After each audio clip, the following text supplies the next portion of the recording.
உங்க மனச ரொம்ப நோகடிச்சவங்க, உங்களை ரொம்ப ஏமாத்தினவங்க, உங்க அன்பை புரிஞ்சுக்காதவங்க, நீங்க நேசிச்சோம் உங்களை நேசிக்கணும்னு தெரியவே தெரியாதவங்க.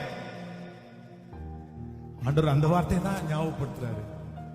அவங்க எல்லாம் சந்தோஷமா இருக்கும்போது, அவங்க எல்லாம் ரொம்ப மகிழ்ச்சியா இருக்கும்போது ஒண்ணுமே பண்ணாத, நேசிச்சீங்க அப்படின்ற அந்த ஒரே ஒரு காரணத்துக்காக,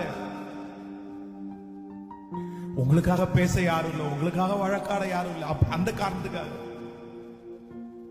இல்ல ஏதோ ஒண்ண பண்ணி உங்க அன்பை ரொம்ப ரிஜெக்ட் பண்ணி உங்க மனச உடைச்சு அவங்க அவ்வளவு சந்தோஷமா இருக்கிறாங்களே. ஆண்டவர் கேட்கிறாரு, அவங்களே சந்தோஷமா இருக்கும் போது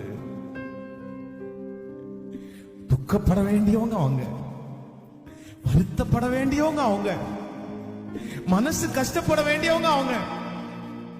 ஆனா நீதான் மனசு கஷ்டப்பட்டிருக்க, நீதான் வருத்தப்பட்டு இருக்கிற, நீதான் தனிமையை ஃபீல் பண்ற. கர்த்தர் சொல்றாரு, அவங்களே சந்தோஷமா இருக்கும் போது உன்னை நான் சந்தோஷமா வைக்க மாட்டேனா? கண்டிப்பா நான் உன்னை சந்தோஷமா வைப்பேன். உனக்கு யார்